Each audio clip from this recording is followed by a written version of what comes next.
Mr. Culberson. Thank you, Mr. Chairman.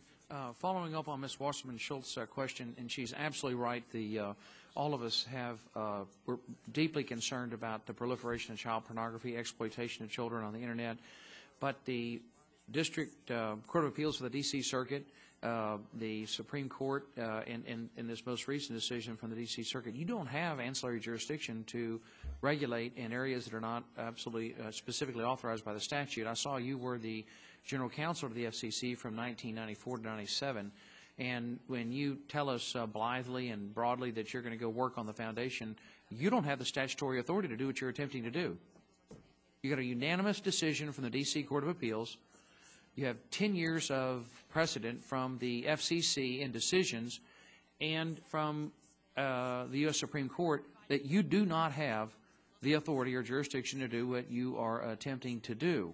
And all that is necessary, if you're passionate about this and concerned about it, is to go to the authorizing committee and ask them to amend the Communications Act to give you authority to regulate information services. And I would suggest that what you need to ask for specifically is the authority to prohibit illegal content, and in particular, the abomination of child pornography.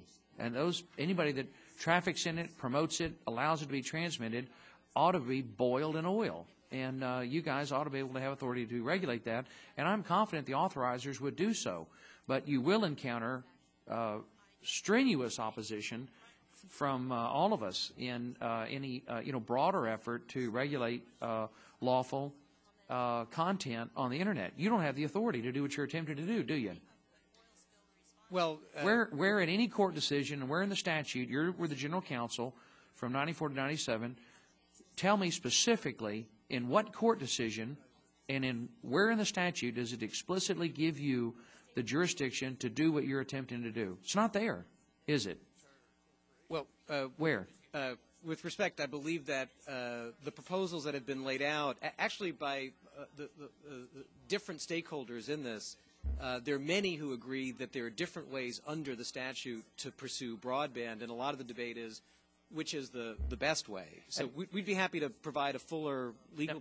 Well, you could do it, I'm sure, off the top of your head. You're the General Counsel for the FCC. You're an attorney. I'm an attorney. Tell me specifically, just tell me, where in the statute, what court decision is it that gives you the authority to attempt to regulate the Internet in the way that you're attempting to do? I don't see it. It's not there. Can you tell me, as the former General Counsel and the Chairman, where in the statute and what court case gives you that authority? Just one correction. I wasn't the General Counsel. I was Chief Counsel to the Chairman. Same thing. But yes, nevertheless, the third way proposal would go back to the definition that the FCC had of broadband access providers as telecommunication service providers, the people who provide the pipes into your home for broadband access. You would just issue a regulation that says they're telecommunication. The Commission had that in place in the past, and then it adjusted that, and I think lawyers would agree we have the discretion to adjust it. Ancillary jurisdiction is what you're talking about. The D.C. Circuit said you don't have ancillary jurisdiction, and you would also be reversing 10 years of explicit decisions from the FCC classifying the Internet as information services, not telecommunication, right? Well, if I could, there are people who believe we continue to have ancillary jurisdiction after... Despite the court decision. Yes, but by the way, those are some of the carriers who would urge us to continue moving under Title I.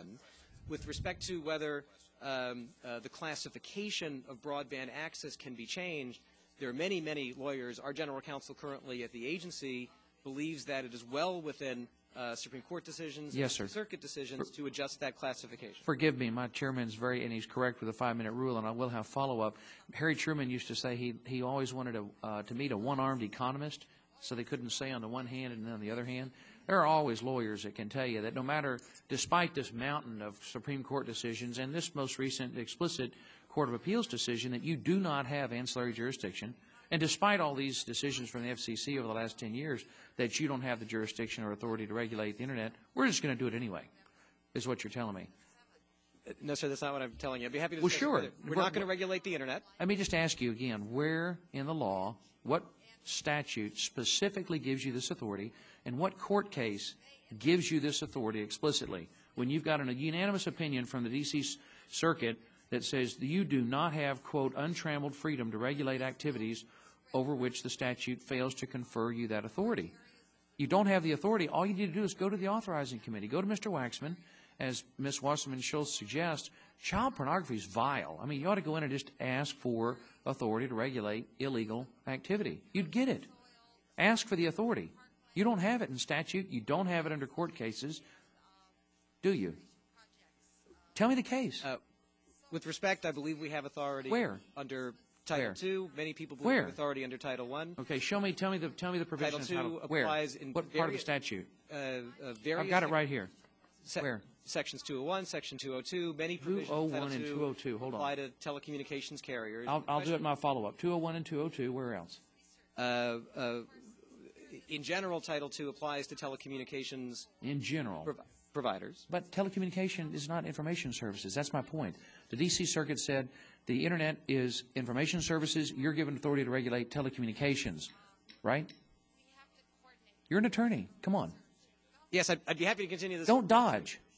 No, sir, I'm trying to answer your questions directly. The question is whether the provision of broadband access to consumers is information or telecommunication. The chairman's been very generous, but Ms. Wasserman-Schultz is exactly right. We need to absolutely shut down child pornography.